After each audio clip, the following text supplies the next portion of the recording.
Olá, pessoal. Eu sou Antonina Galotti, professora de Direito da Criança e do Adolescente, e nós vamos dar continuidade agora ao direito à convivência familiar que estávamos conversando e justamente comentando sobre a questão do poder familiar, né? Então, estávamos falando sobre o que é o poder familiar, quais são as obrigações inerentes ao poder familiar e quando esse poder familiar ele não é exercido como deveria ser, como está previsto no ordenamento jurídico, quer seja no Código Civil ou no próprio Estatuto da Criança e do Adolescente, quais são as consequências desse não exercício dentro das orientações legais. Então, há a possibilidade de suspensão desse poder familiar, que é algo temporário, há a possibilidade de destituição ou perda do poder familiar, que é algo mais radical e pode ser definitivo, e há a possibilidade de extinção do poder familiar. Então, nós vamos agora explicar como é que funciona essas situações, certo?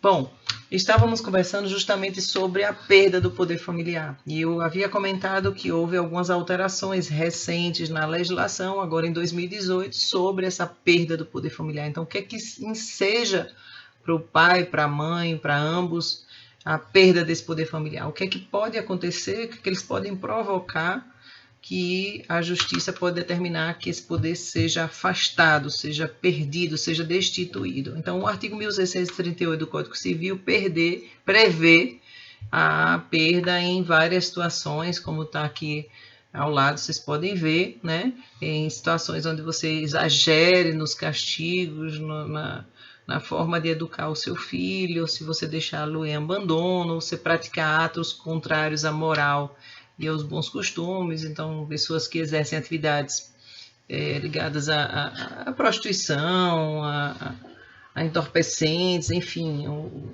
convivam num ambiente que não seja saudável do ponto de vista moral, né, para aquele desenvolvimento daquela criança e adolescente. E se você incidir nas faltas previstas no artigo antecedente, o artigo antecedente é o 1637, então ele trata da questão dos bens, de lapidar os bens, né, o patrimônio da família, né, ter vícios de jogos, enfim, vícios sexuais, tá? Ou entregar de forma irregular o filho a terceiros para fins de adoção, né? Caso a gestante, por exemplo, não queira aquele filho, ela está grávida e não quer o filho, ela não pode entregar a terceiros, né? Isso configuraria uma adoção à brasileira, né? Uma adoção intuito persona ou personalíssima, né? O que não é previsto, não é definido como algo do ponto de vista legal pretendido em nosso ordenamento jurídico.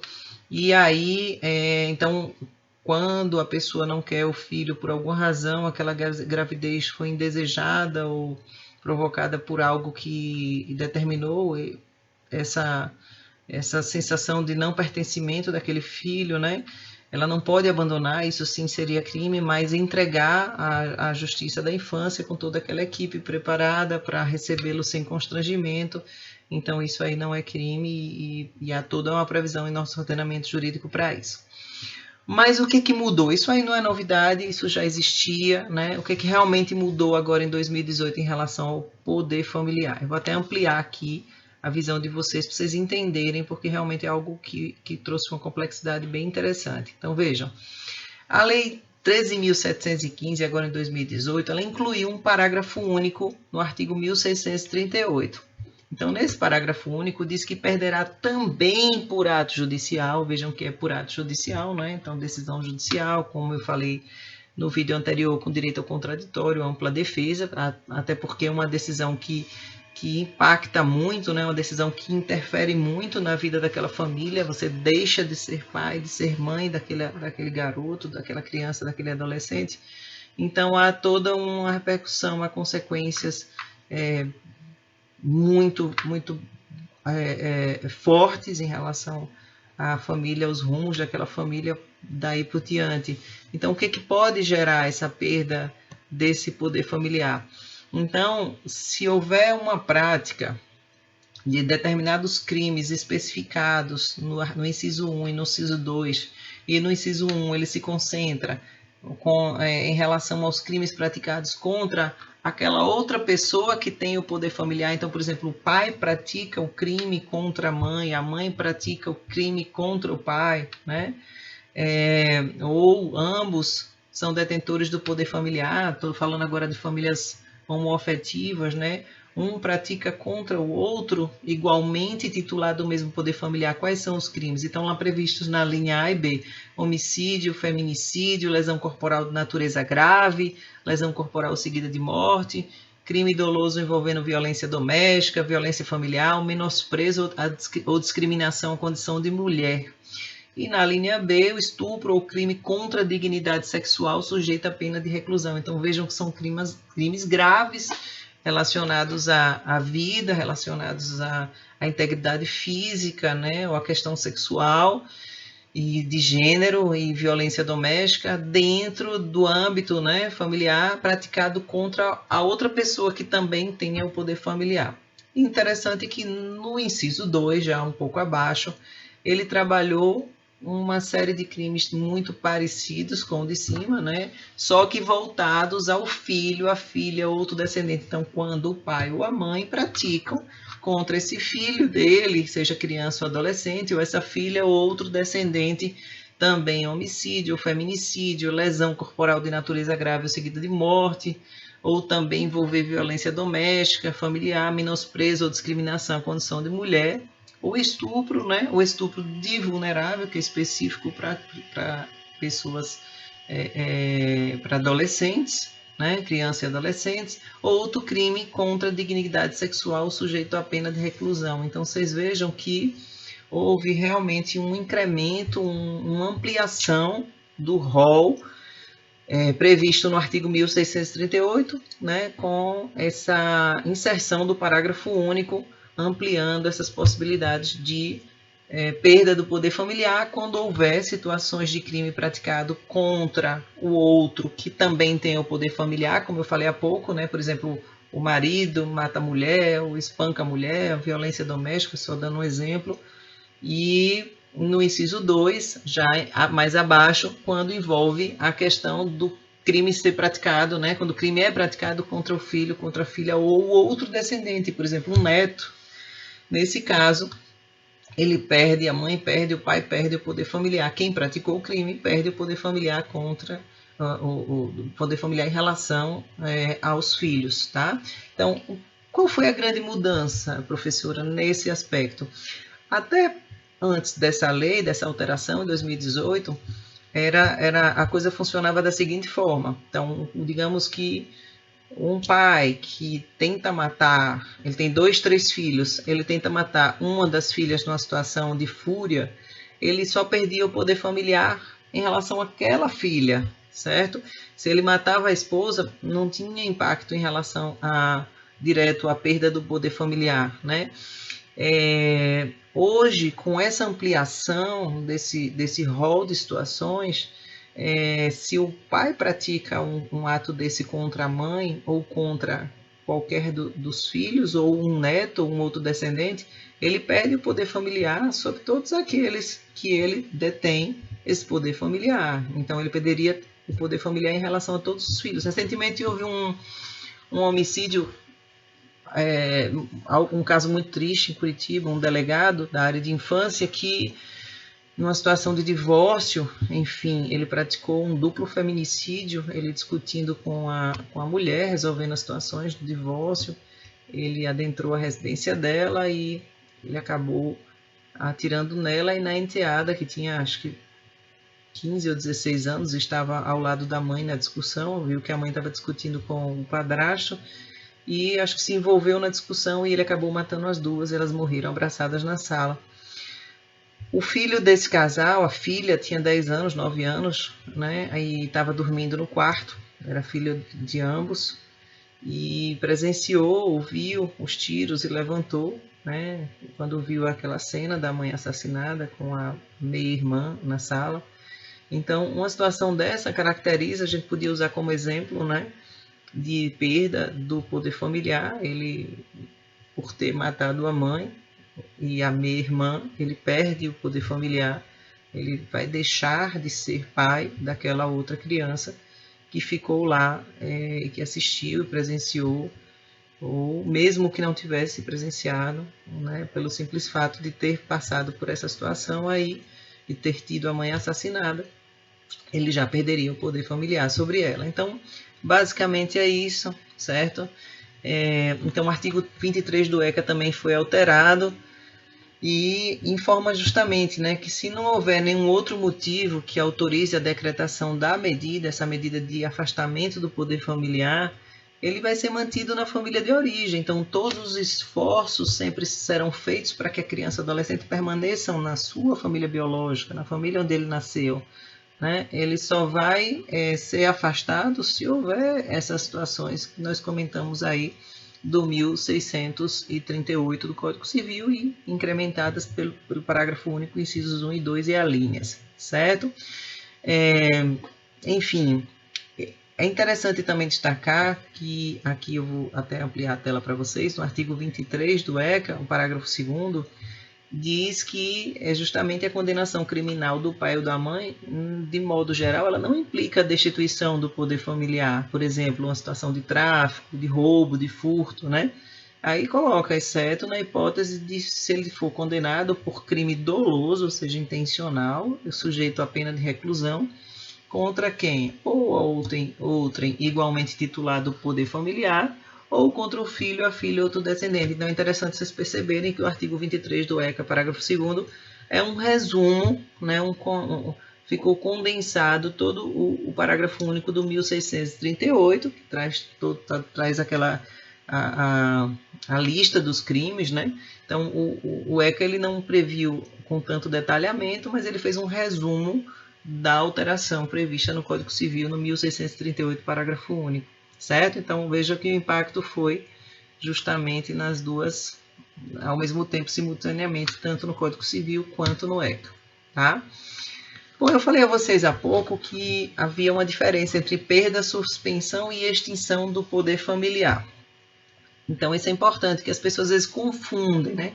Vamos falar primeiro da suspensão. A suspensão é algo temporário, então suspende-se o poder familiar para poder apurar a situação. Por exemplo, vamos imaginar uma mãe que acabou de dar à luz à filha, está com depressão pós-parto, está rejeitando a filha, não quer amamentar, não quer encostar na filha, e a menina fica lá chorando, a menina está com baixo peso. Então, as situações a gente sabe que essas alterações hormonais pós-parto podem provocar um desequilíbrio na saúde mental da pessoa, né? E que ela pode colocar o próprio filho em risco. Então, nessa situação, como a gente sabe que isso é perfeitamente tratável, que é uma doença, né?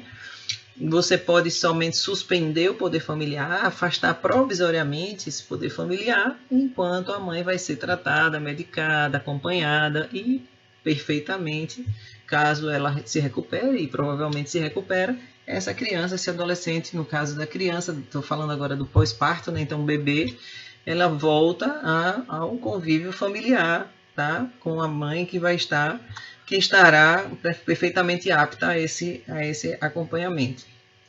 No caso da perda, né, é algo mais radical, como o próprio nome já diz, perda, ou também conhecido como destituição, é um afastamento definitivo, são situações mais radicais, como a gente acabou de colocar ali, aquelas situações do 1638 do Código Civil, do artigo 23 do ECA, né, situação, crimes dolosos praticados contra outrem igualmente titulares do mesmo poder familiar, ou contra o próprio filho ou descendentes, né, aquelas situações lá previstas que são mais radicais, que realmente demonstram que os pais não têm condição de ficar com aquele filho, né, que para o superior interesse da criança é muito melhor afastá-los daquele convívio e encaminhá-los à família ampliada, né, os parentes, ou mesmo à família substituta, naquelas formas que nós vamos conversar, nós já comentamos, mas vamos aprofundar no próximo vídeo. Bom, é importante descrever também que existe a extinção do poder familiar. A extinção do poder familiar, ela está mais relacionada às causas naturais, como por exemplo, a criança ou adolescente, ele completa 18 anos, ele atinge a maioridade, automaticamente o poder familiar ele é extinto, né? A emancipação, que é um efeito civil previsto, então ele se torna maior de idade, Então, ele também, o poder familiar é extinto. Se houver a morte, o falecimento do pai ou daquela mãe no acidente, o poder familiar é extinto. Então, a gente normalmente associa, em regra, a causas naturais. Então, não é uma punição, não é um castigo, não é um afastamento obrigatório, decretado, determinado pelo juiz por algo que foi descumprido, né? São causas naturais. É importante destacar que esse descumprimento injustificado e que decrete a perda, a suspensão, ele só pode ocorrer via judicial, tá? Isso fica lá, essa sentença decretada pelo juiz fica averbada no livro de nascimento, onde está registrada a criança. Então, acho que agora ficou mais clara qual é a diferença entre perda, suspensão e destituição e extinção do poder familiar. E agora nós vamos falar sobre, voltaremos a comentar sobre a convivência familiar mais um pouquinho. Gente, a convivência familiar é algo tão importante, mas tão importante, que o artigo 19, parágrafo 4º do ECA, ele garante a convivência dessa criança ou desse adolescente com os pais privados de liberdade. Então, o pai foi preso lá por tráfico, né? Como eu falei a vocês, não foi nenhuma situação que gerou a destituição do poder familiar, o afastamento definitivo desse poder familiar, mas digamos que a mãe e os pais foram presos por tráfico de drogas. Isso não é um crime que provoque, que gere como consequência imediata o afastamento. Digamos que eles vão ficar lá presos 1 ano, 2 anos, certo? 3 anos. O que vai acontecer? Esse garoto, se ele não tiver parentes próximos, ele fique provisoriamente, temporariamente em guarda, com os cuidados realizados por essa família próxima, ele vai para um ambiente de acolhimento, para uma instituição que a gente chama de acolhimento institucional, que muitas pessoas na prática chamam de abrigo, mas ele não perde o direito à convivência familiar. É isso que eu queria ressaltar. Mesmo os pais dele estando presos, né, estando privados de liberdade, essa convivência vai ser garantida. Isso está previsto lá no ECA, no artigo 19, parágrafo 4º, tanto para a mãe como para o pai privados de liberdade, através de visitas periódicas. Essas visitas são realizadas pelo responsável, que no caso, se for o parente que estiver cuidando, né, o guardião dele, ou se ele tiver acolhido numa instituição, se ele tiver num abrigo, o próprio responsável pela instituição, pela entidade, ele que é o guardião de todas aquelas crianças, ele é orientado, ele é obrigado a levar essa criança, esse adolescente para ter contato com os pais, tá? Independente de autorização judicial. Então, nem precisa, na prática, de autorização judicial para que essa criança, esse adolescente tenha um contato com suas famílias. Isso é importante, professora? Claro que sim. Porque se eles vão voltar a conviver com esse pai, essa mãe, quando eles saírem lá do presídio, se você impede esse vínculo nesses 2, 3, 4 anos que eles ficam afastados, você vai romper com esse laço. E como é que vai ser quando eles saírem de lá de dentro do presídio? Então, você, permitindo esse contato, você mantém o vínculo afetivo, desperta o senso de responsabilidade, ajuda na ressocialização. Eu sei que o presídio nem sempre é o melhor ambiente para aquela criança, para aquele adolescente, e isso precisa realmente ser revisto, né? Para que eles tenham uma ambiência, condições ali para visitarem seus pais em segurança, né? E que seja o melhor ambiente possível. Mas eles precisam garantir esse direito à convivência familiar, ainda que de forma esporádica, ainda de forma mitigada, porque eles vão sair de lá e eles precisam ter essa chama acesa, esse vínculo afetivo valorizado, certo? Então, outra coisa que a gente precisa conversar é sobre a mãe adolescente. Algo que nos tem preocupado muito é a quantidade de gravidez de mãe gestante, mãe grávida em plena adolescência. Eu estava lendo os dados do Ministério da Saúde, do Portal da Saúde, do Ministério da Saúde, e vi que há algo em torno de aproximadamente 500 mil adolescentes, elas se tornam mãe, elas dão à luz por ano no Brasil. Gente, isso é uma quantidade enorme, é uma quantidade absurda. Vocês imaginem 500 mil adolescentes por ano. né? A adolescente, ela ainda está em formação, ela está em formação física, ela está em formação psíquica, está em formação de valores, formação moral.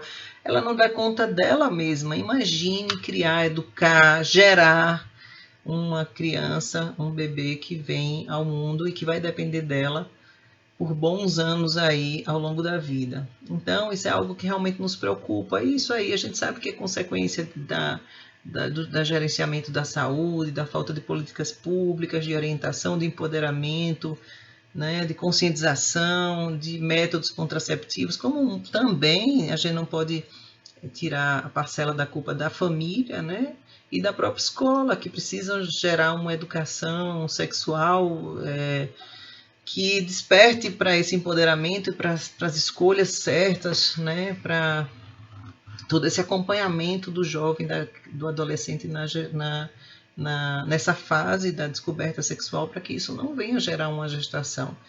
Então, outra questão importante do ponto de vista jurídico é que, normalmente, essa adolescente, em tese, ela não tem nem capacidade para exercício do poder familiar, porque ela é absolutamente incapaz, por exemplo, uma pessoa de 14, 15 anos, ou relativamente incapaz, ela com 16, 17, né, salvo se houvesse emancipação, mas ela não tem capacidade para exercer o poder familiar. Imagine criar outro filho. No entanto, como um princípio da prevalência da família e toda a legislação, todo o esforço é para manter o bebê junto à mãe biológica, a família natural, então o ECA prevê essa convivência integral da criança, do bebê com a mãe adolescente, ainda esteja ela na família, esteja ela dentro de um acolhimento, e prevê a assistência por uma equipe especializada, uma equipe multidisciplinar, um acompanhamento de psicólogos para essa adolescente que vai precisar desse atendimento, desse suporte nessa fase tão crítica e tão delicada da vida dela, né? Bom, outro aspecto importante que a gente não pode deixar de tocar é quando a mãe não quer o filho. Se a mãe, professora, chegar e disser, eu estou grávida, porque com convicções religiosas eu não quero abortar, mas eu também não quero esse filho, eu já estou decidida, eu não quero filho. Se alguém chegar para vocês e disser isso, que não quer ter esse filho, que não quer cuidar desse filho, que não tem condições físicas, psicológicas, que não nasceu para ser mãe, né? Qual é o procedimento? Qual é a orientação? Primeiro é encaminhar diretamente essa gestante, essa mãe, para a Justiça da Infância, porque entregar o filho não é crime, abandonar sim é crime, né? Entregar, e ela vai ter todo o suporte da Justiça da Infância. Se ela estiver ainda na fase de gestação, ela vai ser ouvida pela Justiça da Infância, né? Aí é feito um relatório para entender as razões, né, dessa rejeição, né, por que ela não quer esse filho, por que ela quer entregar essa criança, né? Considerar situações como depressão, o estado gestacional, puerperal, então ela tem todo um acompanhamento. Depois é feito um relatório ao juiz que vai determinar o encaminhamento dessa gestante, claro, com expressa concordância dela, à rede pública de saúde, para ela ser acompanhada, para fazer o pré-natal todo, um assistente social, né, para que ela tenha realmente certeza do que ela quer e de se ela está decidida a dar esse filho, a dar essa criança, a deixar na maternidade quando nascer, né? E quais são os procedimentos para que tudo saia da forma legalizada e sem constrangimento, né? Então, há a possibilidade também, né? Logicamente, se tiver um pai, se o pai for conhecido, vai tentar buscar, e como também é família extensa, parentes ou pessoas próximas, né, que tenham interesse em ficar com essa criança, mas pelo prazo máximo de 90 dias, prorrogáveis por igual período. E, enquanto isso, a criança pode ficar já com alguém sob a guarda provisória, de quem já esteja cadastrado para a lista, né, habilitado para adoção, ou, né, isso estou falando na ausência de parentes ou de pessoas que têm interesse, ou do próprio pai, né? E também, se não houver interesse, é muito difícil normalmente para o bebezinho uma lista vasta de pessoas interessadas, né? Existe o acolhimento, né? O abrigo, onde a criança vai ficar lá enquanto não surgir um casal interessado. Mas é como eu falei há pouco, normalmente os bebês eles conseguem um encaminhamento rápido pela própria idade, muito mais fácil do que conseguir acolher uma criança maior, adoção tardia, né, um adolescente.